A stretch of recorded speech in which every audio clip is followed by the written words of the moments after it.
Good evening, ladies and gentlemen, or daytime, or whatever time of day it is where you are at. This is your host, Cora Dive, and we are taking another trip into mythology.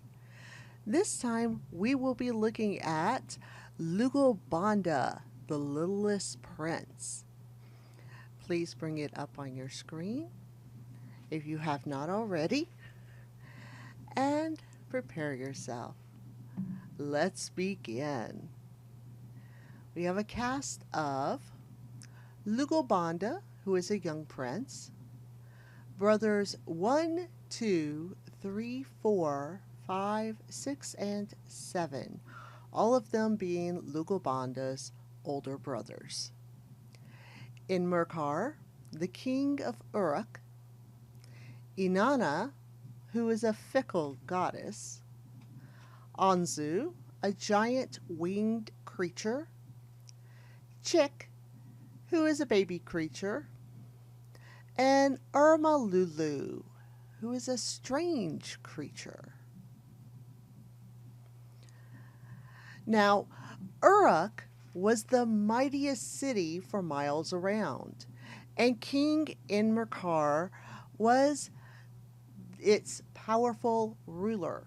Now, everyone knew that the goddess Inanna favored him, and this was the secret of his success. Years before, she had appeared to the king in a vision. King Emerkar, I am Inanna, the goddess of love and war. Oh, yes, I recognize you from your statues. Drain the marsh between the Tigris and Euphrates rivers, and there build a city worthy of me. I, Inanna, the evening star, have spoken. Yes, noble goddess, it shall be as you say. Now, Immerkar's city had paved streets and beautiful buildings, the highest walls. The king built it so well that the goddess even descended to live there herself at the top of the city's mighty temple. Yet the king struggled to keep Inanna satisfied. As the goddess of love and war, it seemed she was always filled with either love or anger, never at peace. The king was always searching for ways to make Uruk bigger and better, so Inanna's attentions didn't stray elsewhere. Meanwhile, Emerkar had 8 sons. The 7 oldest were powerful warriors who helped lead their father's army. And then there was the 8th son, Lugalbanda, who was much younger. So young, he did not fit in with the rest of his brothers. Well, we're off to battle, Lugalbanda. Don't worry. Someday you'll be old enough to fight like us. I'm old enough now. I want to help. Oh, don't be silly, Lugalbanda. You're too young. You'll grow up soon enough. It wasn't that Lugalbanda's brothers were cruel. Just the opposite. They were just older. And sometimes older means different. As for Lugalbanda's father, he was so busy pleasing his goddess that he hardly noticed his youngest son. When Inanna was angry, storm clouds would gather around the top of her towering temple. One day, it was particularly stormy. Amarkar, I'm no longer satisfied with this so-called temple. You people must not truly love me. But my goddess, we do. I'll have you know the king of Arata has offered me an even more lavish temple than this piddly one that I have. You would really leave me? Let's just say I'm keeping my options open. The city of Arata is carved from precious stones and adorned with lapis lazuli. I adore lapis lazuli. It's so blue and shiny. It's settled then. I will conquer the city of Arata and bring its riches back to Uruk. Would that make you happy? Well, it would make me less unhappy, that's for sure. What are you waiting for? Shoo, shoo. I'll be waiting here. Hurry back. Word went around that Imerkar's army would soon be marching out, and this news thrilled Lugalbanda. Now's my time! My brothers have always said when I'm older I can go. Well, I'm older now. But Lugalbanda's brothers weren't so sure. War's for men. You're not a man yet. Safer for you to stay home. And miss the war of a lifetime? Well, we've seen plenty of war, little brother. Put it off as long as you can. Besides, city of Arata lies on the other side of the deadly Zabu Mountains. Ugh, those mountains are filled with the most frightening monsters known to man. Oh, those stories adults tell to scare children. I'm not afraid. Really? Have you heard of Gudalim, the beast with the body of a bison and the head of a man? Sounds ridiculous. Or creatures with the top half of a man and the stinging tail of a scorpion. Kid stuff. They say even the demon beast Anzu lives there. Everyone had heard of Anzu, the king of the monsters, they called him. I know I'm young, but give me a chance to prove myself. The brothers looked to one another and sighed. Lugalbanda was getting older, so they took him before their father for his permission. Father, Lugalbanda wishes to go to war with us. Lugalbanda, which one is he? Oh, yes, the little one. It's so hard to keep up with you all. What possessed me to have 7 sons? 8, father? Oh, yes. No wonder your mother died. Parenting is so hard. Well, we thought you might be hesitant to send him off to war at such a young age. Oh, I don't have time to be worried about him. If we don't keep Inanna happy, the whole place will be down the drain. Hurry up and prepare the troops. Tomorrow we depart for Arata. We will bring its treasures home to add to my glory. I mean the glory of Inanna, of course. As the king rushed off to pacify the goddess, the brothers laughed to one another. Our father's a slave to that goddess of his. It's a good thing we're such good warriors, or we might resent these missions he sends us on. Well, Lugalbanda, it looks like you will get to go to war after all. You're welcome to travel with the troops, but you cannot be in battle. Fair enough. We'll see about that. It was finally happening. Lugalbanda was so excited he could not sleep at all that night. The next morning, his brothers gave him a spear and outfitted him in some of their old armor. It's still too big on you.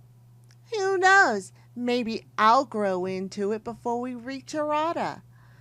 The enormous army of the king was mustered before the city gates. The troops swarmed like a dust cloud, and Lugalbanda loved every minute of it.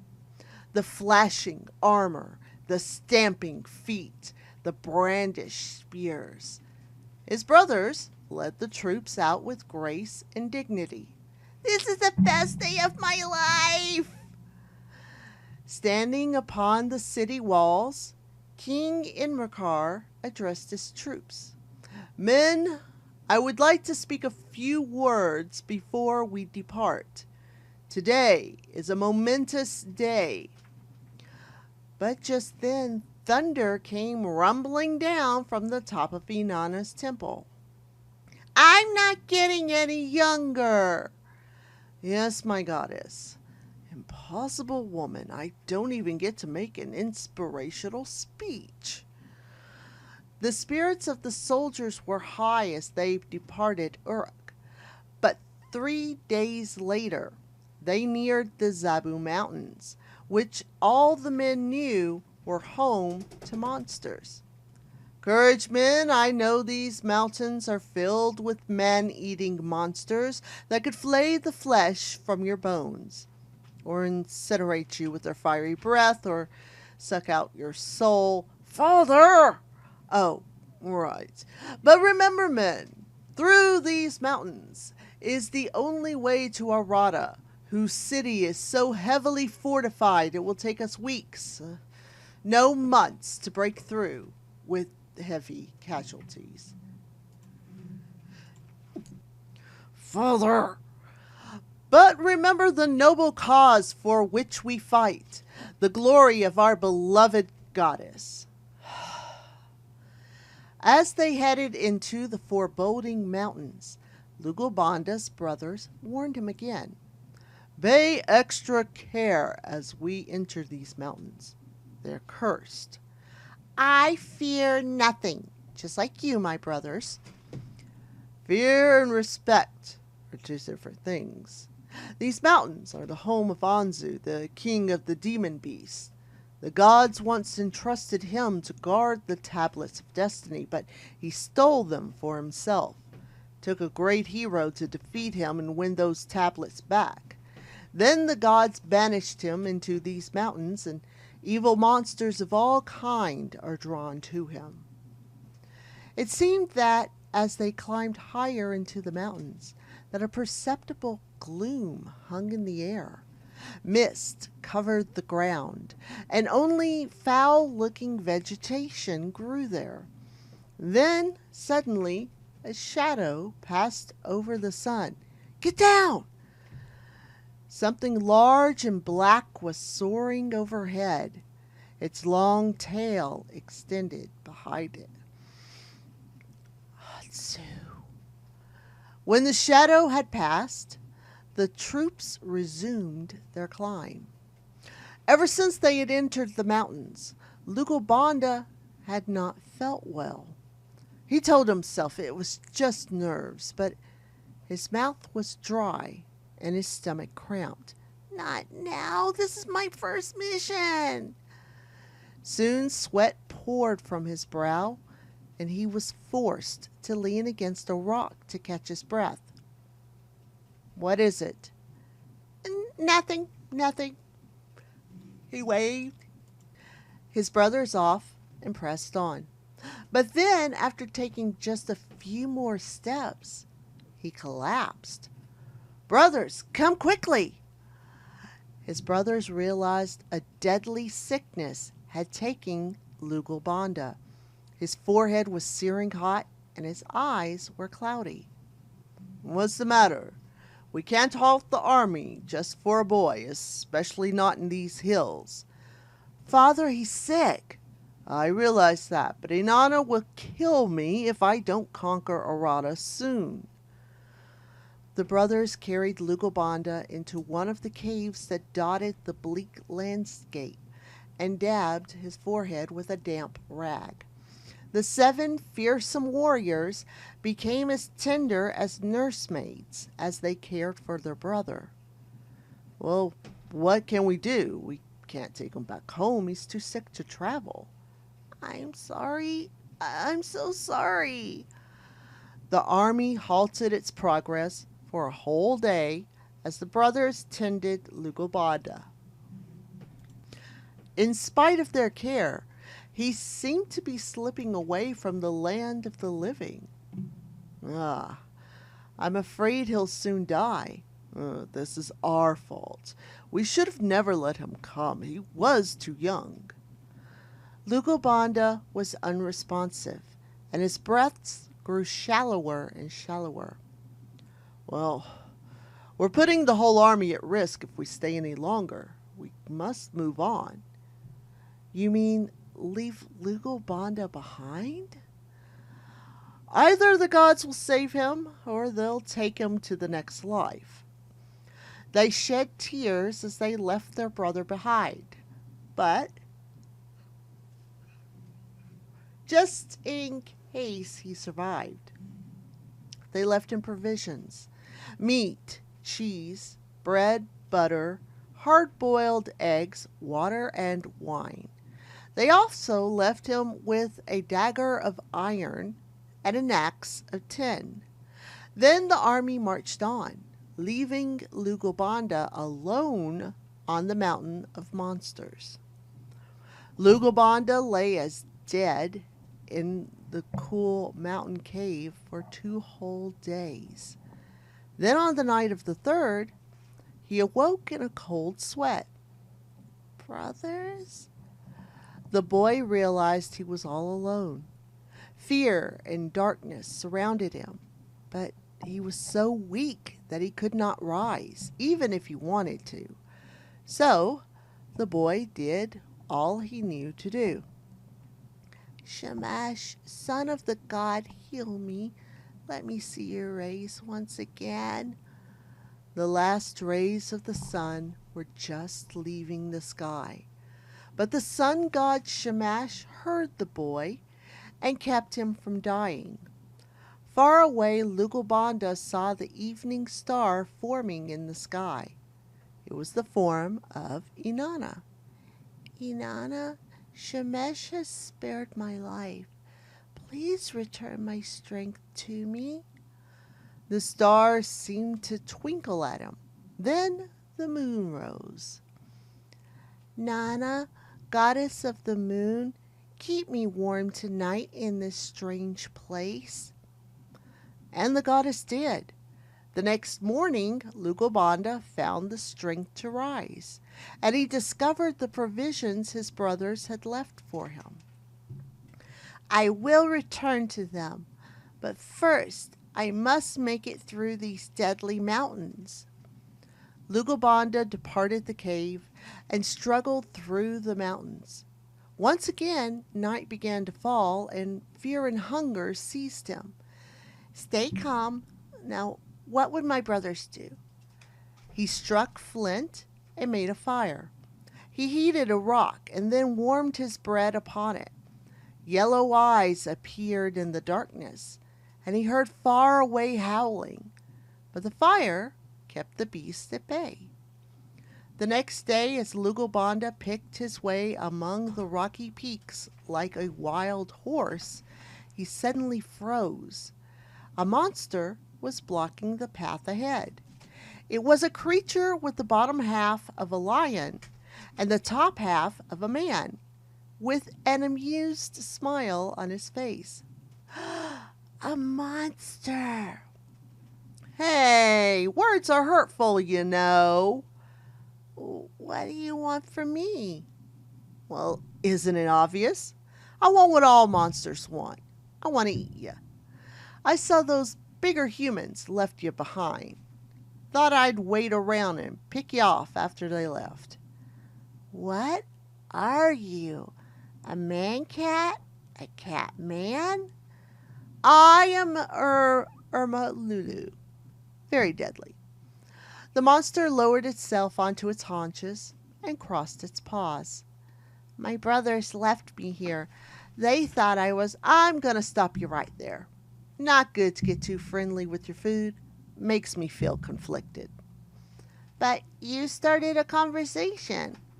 I thought maybe you would beg for mercy or something. Helps my self-esteem.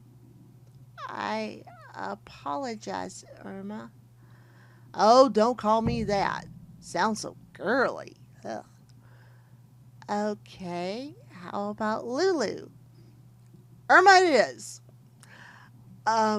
You don't seem very frightened of me.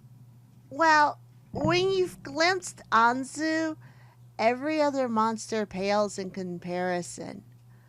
At the mention of Anzu, the Irma Lulu jumped up and stared at the sky. Shh, are you crazy? No one around here says that name. Why? Because that creature is the head honcho around here. No one messes with him. Ah, everyone's afraid of him because he's the monster who stole the tablets of destiny from the gods? Yeah, when he did, they banished him here. And is he ever cranky about it? So, he has all of you second-rate monsters living in fear? The Irma Lulu flicked out its claws. All right, enough chit-chat. Time for dinner. Anzu! Anzu! Shh! Do you want to get us both killed? His home is close to here. I guess I'd rather be eaten by a real monster instead of you. Oh, fine. I'll leave you alone. Jeez. It's not like it's personal or anything. It's just a food chain. The Irma Lulu slunk away, and Lugalbanda continued higher in the mountains. Soon he saw an amazing sight. On the peak ahead towered an enormous tree. Its massive roots ran down through the rock on every side, and only the evening star could have been higher in the sky than its branches. That must be Anzu's home. From the heights of this massive tree, Lugalbanda heard an earth-shaking shriek. Ugh, it's Anzu. Then he saw the creature take flight. It had the enormous body of a bird and the head of a lion. Its mouth was filled with 1,000 shark-like teeth. Lugalbanda stared up in awe. His body told him to run. His mind told him to hide.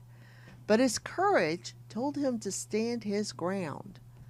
The creature did not spy him and soared away into the distance. I'll be far away before he returns. But as Lugalbanda continued onward, he heard a feeble cry.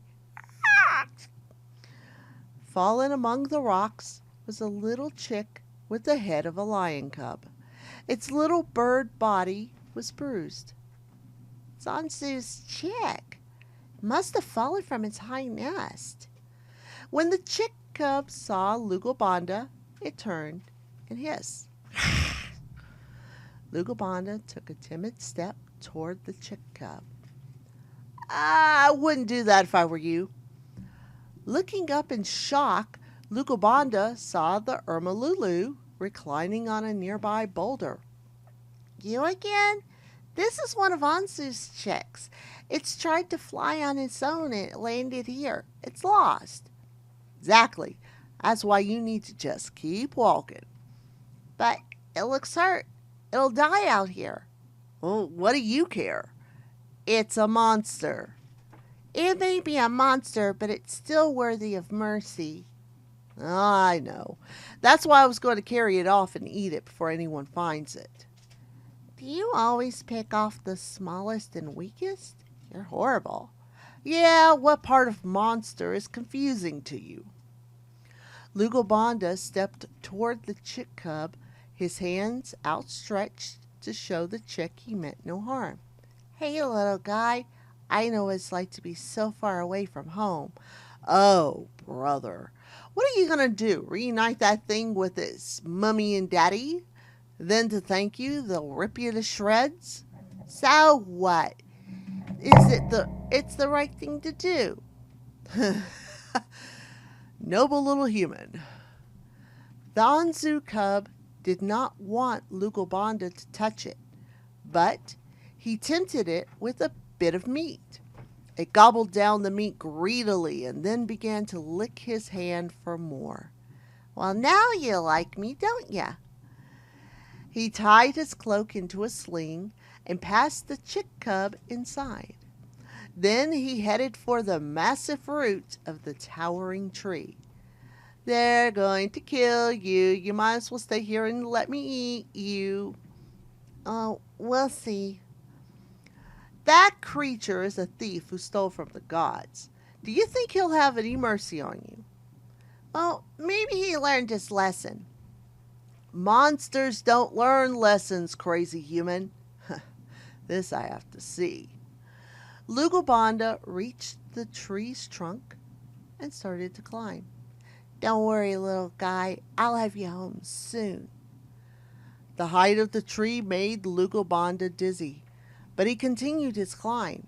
At last he reached the nest, and there he snuggled the chick cub into the branches of juniper and pine that he found there. He wrapped his cloak around the baby creature and turned to leave. But just then he heard the concussive cry of Anzu. Oh, there was nowhere to hide. The bird beast settled down into the nest with massive swoops of its wings. The lion-like face glared down at Lugalbanda. Son of Earth, how dare you come into my nest? Lugalbanda knew it would be death to appear afraid, so he did not quail or quiver. He merely bowed his head in respect. Mighty Anzu, I am Lugalbanda, son of King Imerkar. I am at your service. Anzu opened his mouth wide, exposing row upon row of teeth that were prepared to bite. Anzu saw his chick cub within the nest, tidily tucked back in its place. How did you find my chick cub, little prince? Did you find my chick cub, little prince? I did, Skylord. I know what it's like to be lost and alone. That's why I'm here on your mountain. My father and my brothers are traveling to the city of Arata, but they were forced to leave me behind. Is that so? And you chose to have mercy on my chick cub, although it's a monster. Well, every creature deserves respect. Wise. Well, I have decided I will not destroy you.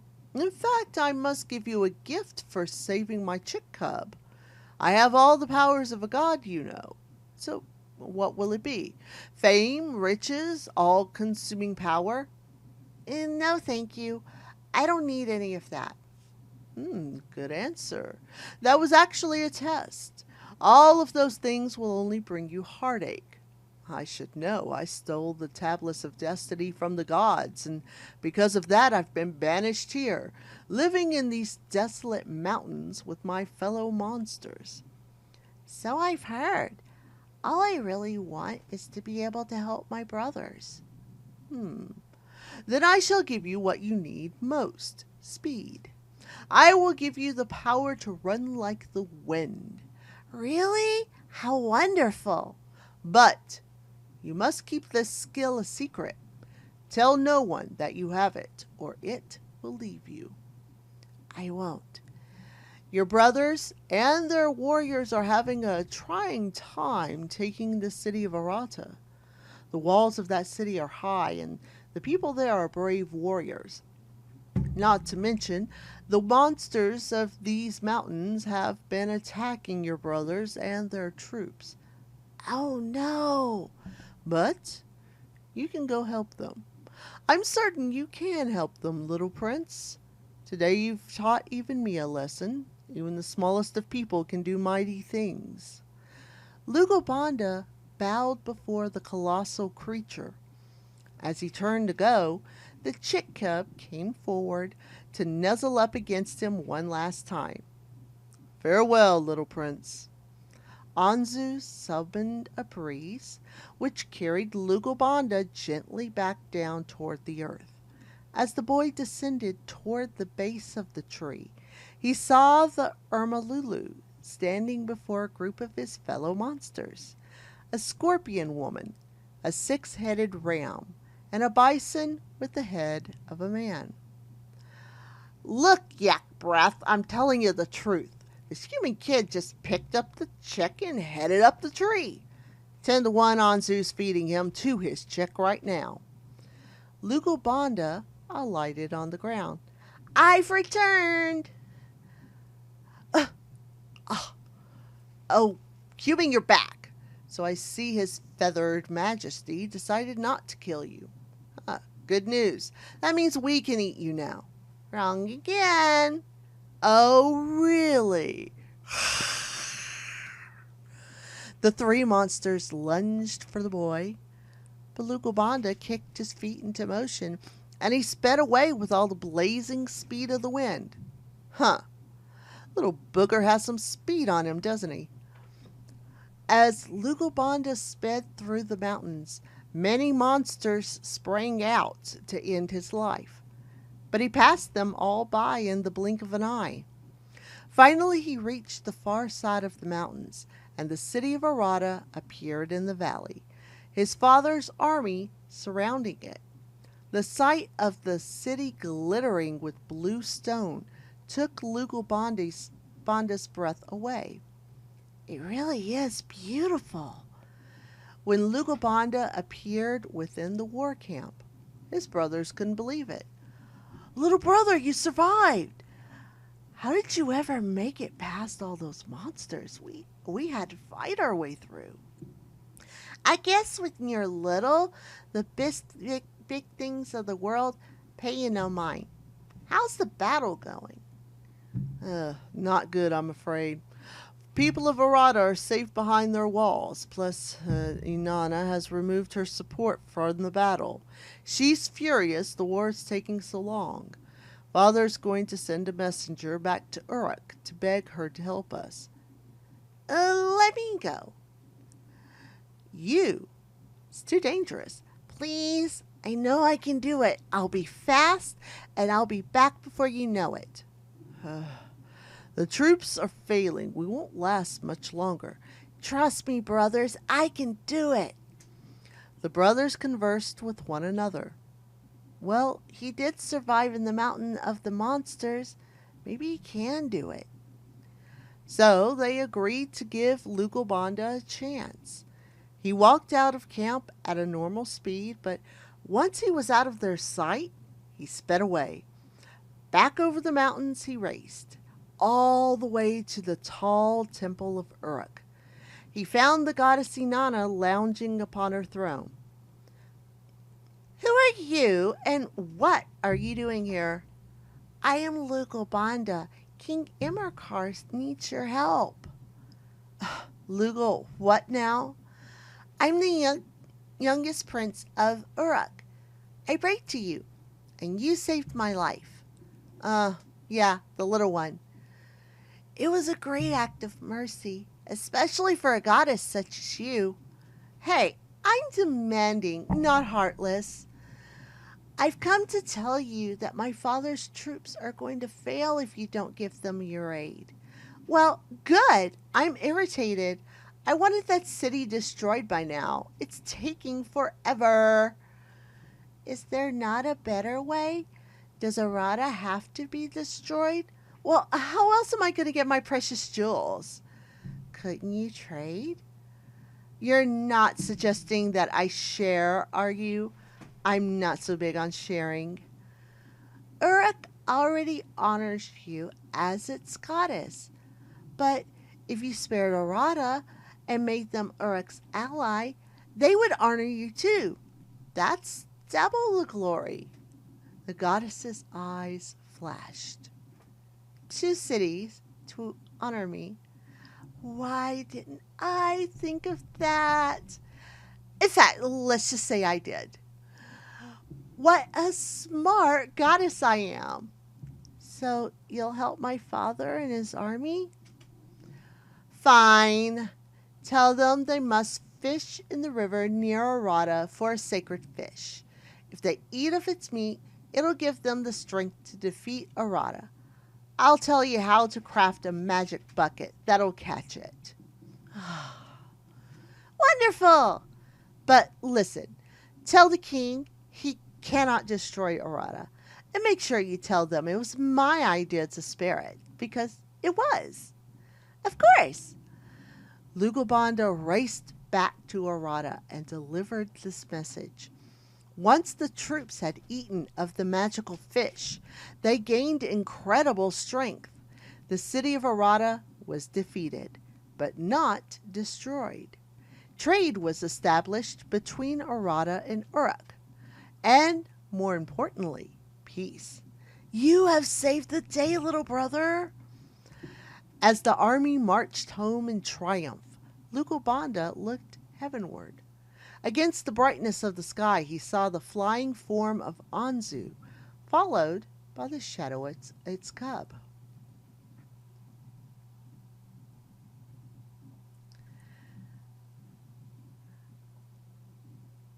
Now you should be able to carry on with your lesson. Thank you for listening.